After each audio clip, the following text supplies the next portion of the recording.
Hi friends! I was wandering around Costco and stumbled across braised oxtail. Of course, I couldn't resist trying it, and the best part, this was ridiculously easy to make. Just pop it in the microwave and suddenly you have a meal ready to eat. Ooh.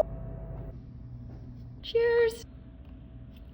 The oxtail is tender but very fatty, very flavorful in a salty kind of way. So the sauce is super oily. It tastes like Chef Boyardee. Quite honestly, this is okay. I definitely need to eat this with something else.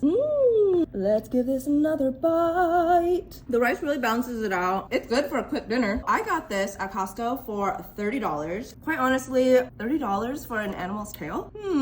You try it and you let me know.